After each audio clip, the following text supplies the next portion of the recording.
इंदौर में अखिल भारतीय विद्यार्थी परिषद मध्य भारत प्रांत का 53वां प्रांत अधिवेशन ब्रिलियंट कन्वेंशन सेंटर बिदलाग 31 जनवरी को होने जा रहा है। अधिवेशन के उद्घाटन के लिए मुख्य अतिथि के रूप में मध्य प्रदेश शासन के उच्च शिक्षा मंत्री मोहन यादव एवं मुख्य वक्ता अभाविप के राष्ट्रीय सह संगठन मंत्री प्रफुल्ल आकांत तथा राष्ट्रीय मंत्री गजेंद्र तोमर उपस्थित रहेंगे।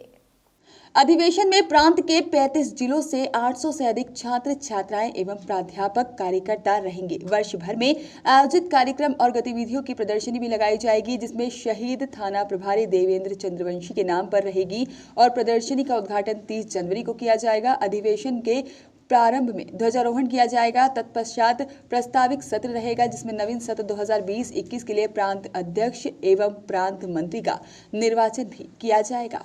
इस अधिवेशन में एक विशेष भाषण भी होगा एवं अंत में समारोपण सत्र होगा, जिसमें प्रदेश की नवीन कार्यकारिणी की घोषणा की जाएगी। आज की प्रेस वार्ता थी। अखिल भारतीय विद्यार्थी परिषद का 53वां प्रांत अधिवेशन इंदौर 31 जनवरी को संपन्न होने वाला है। उसी के निमित्त उस एक दिवसीय दिन भर की दिनचर्या के विषय में हमने यहाँ आज प्रेस वार्ता आयोजित की है। अखिल भारतीय विद्यार्थी परिषद के इस प्रांत अधिवेशन में हम 3 प्रस्ताव लाने वाले हैं। एक तो प्रदेश का वर्तमान परिदृश्य और शैक्षिक परिदृश्य एवं आत्मनिर्भर भारत एवं विश्वविद्यालय, ऐसे 3 प्रस्ताव विद्यार्थी परिषद के इस अधिवेशन में आने वाले हैं। इस अधिवेशन में उद्घाटन सत्र आयोजित होगा। उस उद्घाटन सत्र में माननीय अपने उच्च शिक्षा मंत्री मोहन यादव जी भी उपस्थित रहेंगे। अखिल भारतीय विद्यार्थी परिषद के प्रमुख पदाधिकारी के रूप में प्रफुल्ल जी आकांत राष्ट्रीय सह संगठन मंत्री एवं गजेंद्र जी तोमर राष्ट्रीय मंत्री जी भी उनकी विशेष उपस्थिति रहेगी। अधिवेशन में हमारी प्रदर्शनी का उद्घाटन होगा। प्रदर्शनी में हम अलग अलग वर्ष भर जो कार्यक्रम किए हैं, जो गतिविधियां संचालित की है, उस गतिविधियों की एक प्रदर्शनी बनेगी। उसका उद्घाटन भी 30 जनवरी शाम 6 बजे उस प्रदर्शनी का उद्घाटन होगा। और यहाँ पर निर्वाचन भी होगा विद्यार्थी परिषद का, एक प्रांत अध्यक्ष, प्रांत मंत्री जो नवीन सत्र में बनने वाले हैं आगामी समय के लिए, तो उनका निर्वाचन भी 31 जनवरी को होगा। तो वैसे विद्यार्थी परिषद का ये 53वां अधिवेशन इंदौर शहर में संपन्न होगा। कितने इसमें शामिल होंगे? इसमें पूरे प्रांत से 35 जिलों से 800 से अधिक विद्यार्थी सम्मिलित होने वाले हैं। नीलेश सोलंकी, प्रांत मंत्री। देखिए, ऐसा अगर हम देखते हैं शैक्षिक परिदृश्य में, तो हर वर्ष हमारा ये प्रस्ताव कंपलसरी पारित होता ही है। उसमें इस बार हमने उच्च शिक्षा को लिया है शैक्षिक परिदृश्य में, कि चाहे वो नियुक्ति का विषय हो या फिर कॉलेज, महाविद्यालय, यूनिवर्सिटी नई नई घोषणा होती, किंतु उनके भवन बिल्डिंग ही नहीं है, या फिर जो बिल्डिंगें हैं, भवन है, उनकी स्थिति वैसी हो गई है कि हम सब लोग देखते हैं तो वो ठीक नहीं है। तो वो सब प्रकार की छात्रवृत्ति वाला विषय है, समय पे मिलना चाहिए छात्रों को छात्रवृत्ति। फिर जो योजना कुछ पूर्व की सरकार ने बंद की थी, जब कमलनाथ की सरकार आई थी, मेधावी छात्र योजना, शायद उस वर्ष उन छात्रों को नहीं मिले। जो 75% जिनके परसेंटेज आते थे 12th में, उन विद्यार्थियों को लैपटॉप देने का काम किया था शिवराज सिंह की पहले सरकार ने। उसको बीच में जो सरकार आई थी उसको बंद किया था। तो वो मेधावी छात्र योजना को लागू करने के लिए भी हमने लगातार प्रदर्शन किया था। जो वर्तमान में जो परिवर्तन हुआ है, अभी वर्तमान शिवराज सरकार है, उन्होंने उसके माध्यम से मुझे जो जानकारी में, वैसे 40,000 से अधिक विद्यार्थियों को उसका लाभ मिला है। तो वो योजना है। फिर छात्रवृत्ति है, छात्र आवास गृह योजना है, जो गांव से रहने वाले विद्यार्थी शहर में आकर पढ़ते हैं रूम लेकर, तो उनको रूम किराया देना, तो वो समय पे मिलना चाहिए, ताकि वो समय पे नहीं मिल सकती है। तो ये तमाम प्रकार के विषय है। जैसे नियुक्ति वाला विषय है, पर्याप्त मात्रा में स्टाफ नहीं है महाविद्यालयों में, तो जो हम शिक्षा की गुणवत्ता की बात करते हैं वो कहीं ना कहीं अछूती रह रही है हमसे, तो वो विषय भी है। क्रियान्वयन को लेकर विद्यार्थी परिषद की मांग है कि एक नीति बनने, तो वो नीति आसानी से बन सकती है, किंतु उसका क्रियान्वयन जमीन पे कैसे उतरना चाहिए, तो सरकार उस पर संज्ञान में लेते हुए उसको जल्दी से जल्दी उसका क्रियान्वयन होना चाहिए। यानी आत्मनिर्भर भारत में विश्वविद्यालय की क्या भूमिका होनी चाहिए, तो विश्वविद्यालय को भी हमने उसमें जोड़ा है। तो उसमें जी, विश्वविद्यालय में आप क्या चाहते हैं आत्मनिर्भर भारत को लेकर? क्या कोई रोजगार? द्विवेदी, आप महानगर के अध्यक्ष हैं। आगे की प्रेस वार्ता को मैं संचालन के लिए लीजिए, ऐसा आग्रह करता हूँ। तो आप सभी पत्रकार बंधुओं का स्वागत है, वंदन है।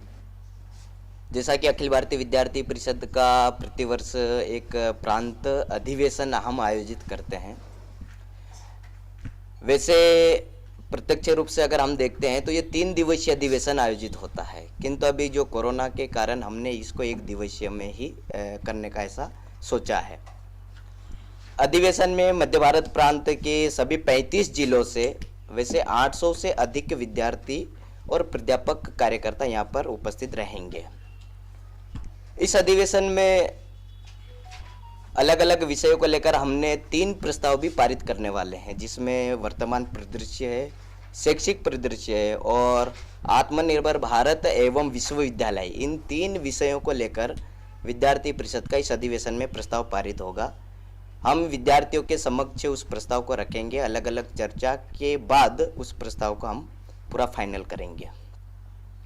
वैसे उद्घाटन सत्र विद्यार्थी परिषद में होता है, तो 31 जनवरी को 11 बजे उद्घाटन सत्र होगा, अधिवेशन का उद्घाटन होगा। उसमें हमारे मुख्य अतिथि के रूप में उच्च शिक्षा मंत्री मोहन यादव जी उपस्थित रहेंगे।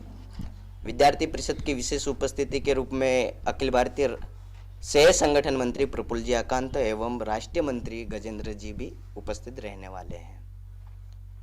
यहाँ इस अधिवेशन के निमित्त अलग अलग व्यवस्था भी विद्यार्थी परिषद ने बनाई है। तो उसमें आवास ऐसे 14 घट हमने उसमें बनाए हैं व्यवस्था को लेकर।